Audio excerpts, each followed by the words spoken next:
Hey, I'm Keanu Reeves, and Esquire has asked me to explain some things about my life and career. Here we go. What is the most surreal part of portraying Neo again? Surreal. Life is but a dream. I've never had the chance to play a role, 15, 16, 17 years later. And that's some of what the film's about. So this idea of a past and memory and fiction and reality and truth and. If this was real life, which pill would you take and why? Red pill, blue pill. Reality and existence is tough enough.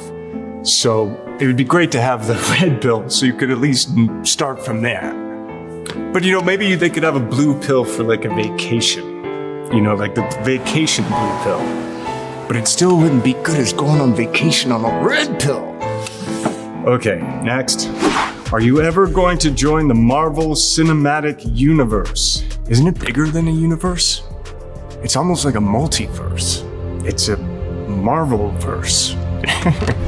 It would be an honor. There's some really amazing directors and visionaries, and they're doing something no one's really ever done. It's special in that sense, in terms of the scale, the ambition, the production. So it would be cool to be a part of that. Will Smith famously turned down the role of Neo.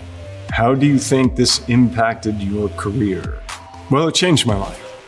And it was such a wonderful creative experience.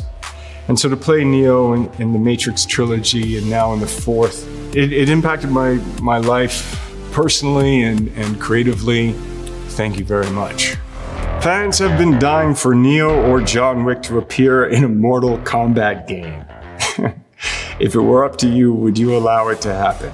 If it was up to me, no.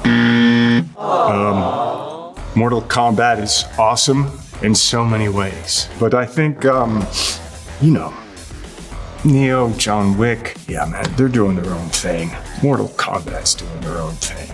You play a Canadian on a motorbike. Was this toy written especially for you? When did your obsession with motorbikes begin? And this is Toy Story 4, and this is Duke Kaboom, Canada's greatest stuntman. No, it was not written for me, but the filmmakers were very collaborative. And so I got to really participate and offer things for the character. And Duke Kaboom, I love you, Duke. Yeah, I know, it's been difficult. My obsession with motorbikes began probably when I was a kid, like so many things imprinted in my neurons, seeing these motorcycle gangs come into, I grew up in Toronto, Canada, and in the summer, these motorcycle gangs would come into Yorkville. Brah! And I was like, the reality of the fiction of my memory is that just being like an 11, 10-year-old kid, and like how some people like look at firemen, we're like, I want to be like, but for me, it was the motorcycles. Like they just seemed like there was a sense of freedom, mystery, power, charisma, and they looked like fun. I highly recommend it. Before they take everything away with automatic driving and you don't touch the wheel, get a motorcycle. And what sort of girls do you like? Oh gosh, what sort of girls do I like? Stop, what? I'm not answering that question here, and I didn't answer it then. And what kind of girls? Look at my reaction to that. So this interview on Big Breakfast in London with Polly Yates was part of publicity for Dracula. Yeah, Francis Ford Coppola. And yeah, so that was then. And this is now. Winona Ryder, I've been married to Keanu Reeves since we started 1992's Dracula. Are you and Winona Ryder technically married? We did a whole take of a marriage ceremony with real priests. Winona says we are. Coppola says we are. So I guess we're married. Under the eyes of God. Favorite thing about working with Diane Keaton? Favorite thing? How in the moment she is. Whatever that moment she's in, and how that way of being is so original and extraordinary. Does Keanu Reeves really know martial arts? As a kid, you take stage fighting and fencing and how to throw punches. But I don't really know martial arts. As I like to say, I know movie kung fu. I've had the opportunity to work with so many incredible martial artists and stunt people. But I answer the question, Reeves. Which fighting styles have you enjoyed learning during your filmmaking career? I've enjoyed learning them all. I feel really fortunate to have the opportunity to do this physical acting, and fake fights are fun. Which character do you enjoy playing more, Neo or John Wick? I can't choose them. It's like choosing kids. The mores, the bests. It's interesting. They both have this kind of John Wick, and then there's John, this duality to them. Neo, Thomas Anderson, has that same kind of duality. So I kind of feel like I'm playing two characters at the same time in one. Okay, Constantine. Constantine has become an underground favorite among DC superhero fans. Could you see your character coming back for a new DC movie? I love playing Constantine. John Constantine. I've played a lot of Johns.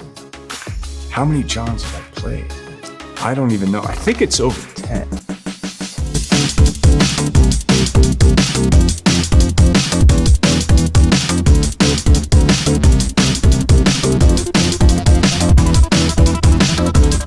But anyway, I'd love to have the chance to play Constantine again. Of all the films you starred in during the 90s, which was your favorite? Here we go again, Esquire. So they're looking at a list here. They have A Walk in the Clouds, Devil's Advocate, Much Ado About Nothing, Point Break, Speed, Feeling Minnesota. I'm not gonna pick a favorite. I have searing, incredible memories from all of these films. I will say that that working on Devil's Advocate and getting the chance to act with Al Pacino. What's your most lasting memory from making this movie? River Phoenix. We lost Patrick Swayze in 2009. What did you learn from him as an actor? He's a beautiful man, wonderful artist, so dedicated, so giving, open, warm, caring, passionate, gave it his all, just rolling up the sleeves and loving what you do and do your best. And he was beautiful, man. He is beautiful. Okay, do you have any favorite memories of working with comedy legend George Carlin? A legend comedian, a legend human being, and he was really awesome to Alex and I. Such an important voice. He signed an autograph for me. I didn't ask very often, but I asked him for an autograph, and I thought what he wrote to me was really special, which was, Keanu, f*** you. And that made me laugh, and I loved it. And then one day I met another person who got a George Carlin autograph, and he wrote their name, and f*** you. And I just think that's awesome. Opposite Sandra Bullock in Speed and The Lake House. Any chance we will see you two reunite on screen again in the future? I sure hope so. She's such a wonderful artist and person, and I think we have a good chemistry, and it would be really exciting and interesting to get the chance to perform with her again. Thank you, Esquire, for this opportunity. If you made it through all of this, and I hope you enjoyed it, cheers. Thank you.